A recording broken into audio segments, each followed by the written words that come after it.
Okay, what can you tell parents who are having a hard time seeing their child's autism as a gift or uh, as the future of human perception? What can you tell us?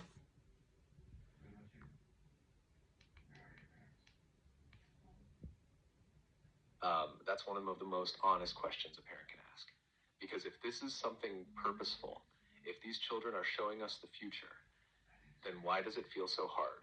Why would a child be born who can't speak, can't tolerate light or sound, who can't use the toilet or connect the way other kids do? That tension is real. But maybe what you're seeing isn't a failure to adapt. Maybe it's a refusal to acclimate to something distorted. We've built systems, housing, schooling, governments that gave us safety and structure, yes, but they were built on separation from nature, from the body, from emotion, from deeper perception. Over time, they stopped supporting life and started managing it. What if these kids aren't broken, but simply can't operate inside those old blueprints? What if they're not behind, but are already wired for something we haven't created yet? Now, that doesn't mean we spiritualize the suffering. There's real distress, real exhaustion. Some children do carry injury, inflammation, or trauma in their systems, and some are holding a perceptual frequency that this world simply hasn't learned how to support yet. But that doesn't mean they aren't the future. It means we're being asked to change what we define as normal, as functional, as valuable. They're not here to go backwards. They're not here to become more like us. They're here to help us remember the part of us that's been numbed, filtered, and shut down. And yes, it's hard. It's not poetic. It's not easy, but that doesn't mean it's wrong.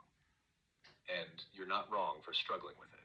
This is a deep repatterning, and your presence in the middle of it, asking these questions, showing up even when it's messy, that matters more than you know.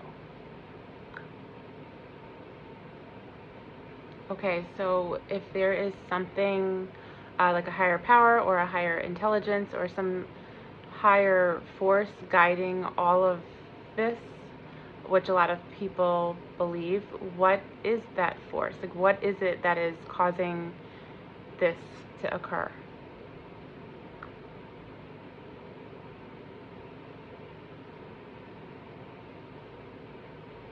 That force, whether you call it source, God, the field, universal intelligence, it's not outside of us, and it's not hovering above with a master plan in a file cabinet.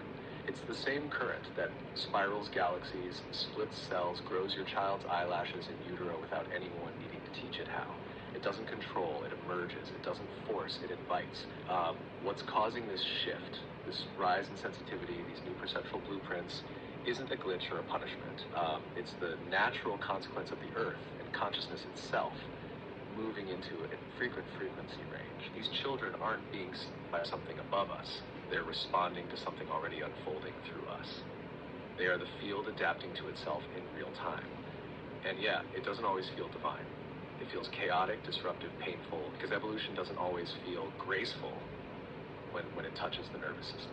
But the intelligence behind it isn't random, and it isn't cruel.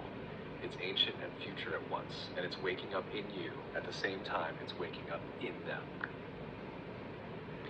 When you say, because you said this before, that autistic children are holding different frequencies and codes, can you explain what that means?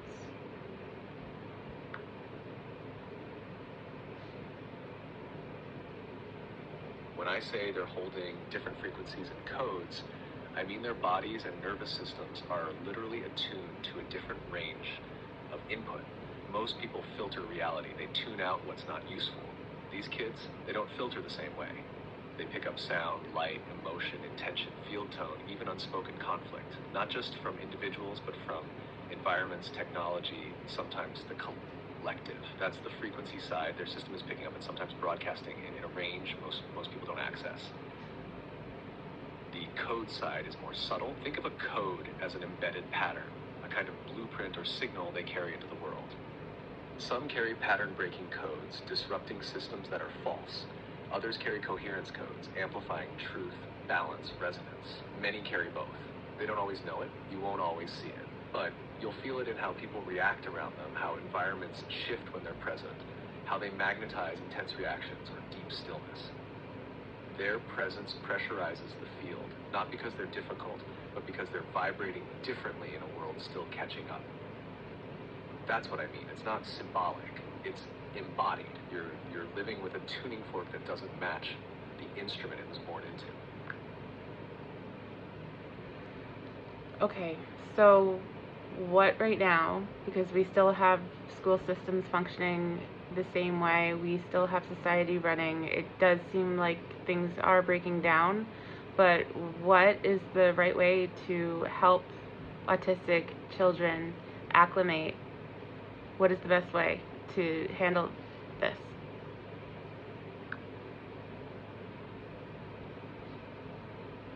The best way isn't about throwing out the whole system overnight. It's about creating small pockets of coherence inside the system where the child can regulate, root, and be seen accurately. So while society still runs on schedules, noise, compliance, and pace, your job, whether you're a parent, teacher, or therapist, is to become the buffer between that chaos and the child's system. That means 1, translate, don't push. Help the child make sense of the environment without forcing them to bend to it completely.